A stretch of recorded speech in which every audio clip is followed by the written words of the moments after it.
नमस्कार। देखिए, एक विस्फोटक योग बनने वाला है इस 23 फरवरी को और 2 मार्च तक रहेगा, क्योंकि मंगल अपना राशि परिवर्तन कर रहे हैं और राहु के साथ अंगारक योग बनाएंगे। अब क्योंकि अंगारक योग बनता रहता है तो इस बार ऐसा खास क्या है? देखिए, इसमें 2 या 3 ऐसी चीजें हैं जो आपको समझनी है और 3 राशियां बताऊंगा जिनको सबसे ज्यादा सावधान रहने की जरूरत है।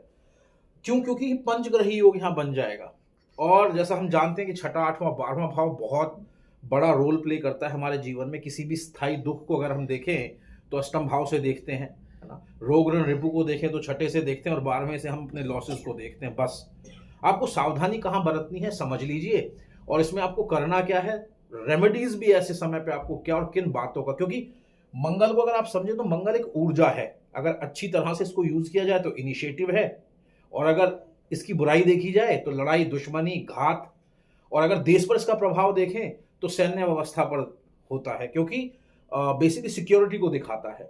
तो ऐसे टाइम पे आप देखेंगे आगजनी की घटनाएं बहुत देखेंगे इस देश में। इस टाइम पे एक्सीडेंट्स होने की संभावना बढ़ जाएंगी।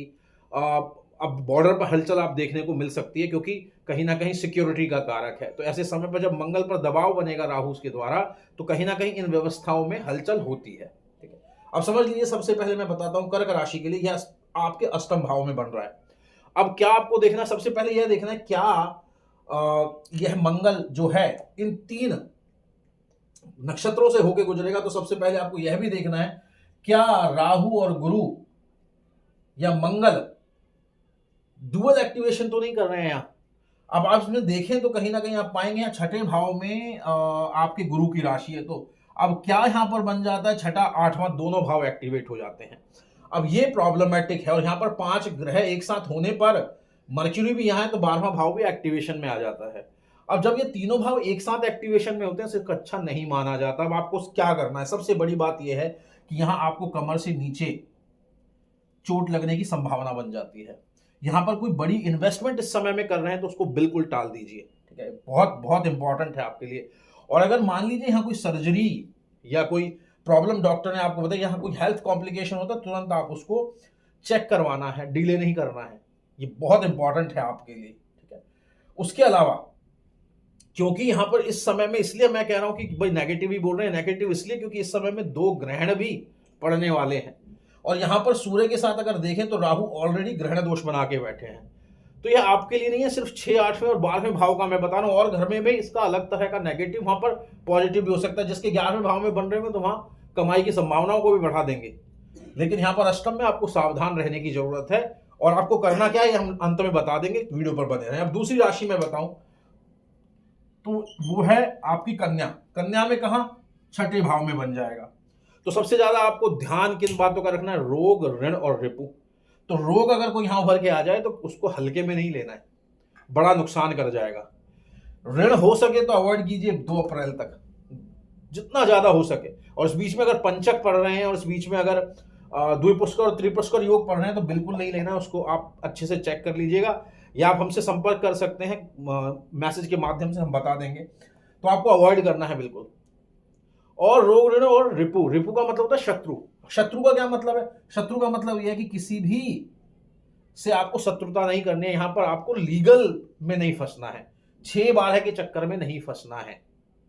अब मान लीजिए यहां पर मंगल आपके कहीं आपकी अपनी जन्म कुंडली में 12वें भाव से संपर्क बना रहे हैं, चाहे खुद वहां बैठे हो, बैठकर या नक्षत्र के माध्यम से बना रहे हैं, तो इस समय में हो सकता है यह आपके लिए फिर परेशानी का सबक बन जाए, क्योंकि 6 और 12 का कॉम्बिनेशन एक्टिवेट हो जाएगा, जिसको अच्छा नहीं मानते, क्योंकि यह हानि है। इस भाव से जो उभर के दिख रहा है आपको, उसकी हानि है। वहीं जो तीसरी राशि है उसको क्या करना है, देखिए उसको बड़ा सावधान रहना है, वो है हमारी मीन राशि। क्यों मीन राशि? क्योंकि उनके 11वें भाव में यह 5 ग्रह होंगे। ग्रहण दोष तो होगा ही, और 11वां भाव हमारे ट्रैवल का है। तो अगर आपका कोई ट्रैवल हो, फॉरेन ट्रैवल कर रहे हैं, आप हवाई यात्रा कर रहे हैं, तो आपको, क्योंकि ये एरी साइन भी है, अगर आप देखें तो यह एरी साइन है। एरी साइन का मतलब क्या है, एरी साइन का मतलब यह है कि हवा। तो इसलिए आप अगर आप बाय फ्लाइट ट्रैवल आपका कोई प्लान हो, तो मैं तो यही कहूंगा कि आप यहां पर इसको हो सके तो स्थगित कर दीजिए। ठीक है, और कोशिश कीजिए यहाँ पर कोई भी आप लीगल कॉम्प्लिकेशन में ना फंसे, क्योंकि छठा भी एक्टिवेट हो जाएगा, चाहे दृष्टि के माध्यम से बोलें, चाहे आप उसको 12वां भाव तो एक्टिवेशन में है ही है आपका, ठीक है। तो आपको यहाँ ध्यान रखना। अब सबसे बड़ी बात क्या है यहाँ पे, सबसे बड़ी बात यह है कि हमें इन तीनों ग्रहों का भी देखना है, क्या छठे 8वें 12वें से कॉम्बिनेशन बना रहे हैं। अगर बना रहे हैं तो ये और थोड़ा सा परेशानी वाला हो जाता है। बट हमें अब जो एनर्जी है मंगल और राहु की, कैसे उसको इस्तेमाल करें। तो मंगल सिर्फ एक एनर्जी है, अब उस एनर्जी को हम कैसे इस्तेमाल कर सकते हैं हमारे ऊपर। सबसे पहले तो आपको जो कॉमनली, एक तो गुस्से का त्याग करना है इसके बीच में। कोई भी इंपल्सिव डिसीजन नहीं लेना है, आपको नुकसान करेगा। गुस्से में कोई डिसीजन ना लें। दूसरा, इन्फ्लेमेशन से बचना है। इस टाइम पर अपनी मेडिटेशन बहुत करना है और अपना वाटर इनटेक बढ़ा दीजिए। ज्यादा से ज्यादा कोशिश कीजिए, जब रात को चंद्रमा निकल जाता है, चंद्रमा के नीचे आधा 1 घंटे वॉक करने का, ऐसा कोशिश कीजिए। पानी को मैंने एक और उपाय बताया था, पानी को सिप सिप करके पीजिए, एक बॉटल में भर के लीजिए, पूरे दिन आप उसको एक एक घूट घूट करके पीना है। उसके अलावा हनुमान जी का हनुमान चालीसा आप कर सकते हैं। कब करना है? जब सूर्योदय होता है और लाल सूर्य होता है, उसके सामने खड़े होकर आप हनुमान चालीसा करें, इससे आपकी रक्षा होगी।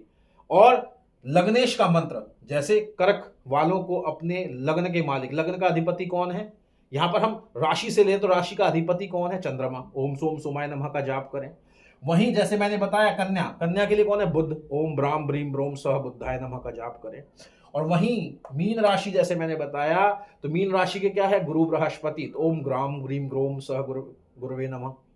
तो इस तरह से आप इस समय में उपाय करके इससे बचाव कर सकते हैं। बाकी कमेंट में हम डाल देंगे, हम डिस्क्रिप्शन में डाल देंगे।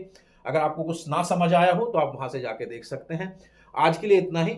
वीडियो को जरूर लाइक शेयर एंड सब्सक्राइब कर दीजिए, ताकि और लोग भी इसका फायदा उठा सके और गलत डिसीजन लेने से बचें। नमस्कार।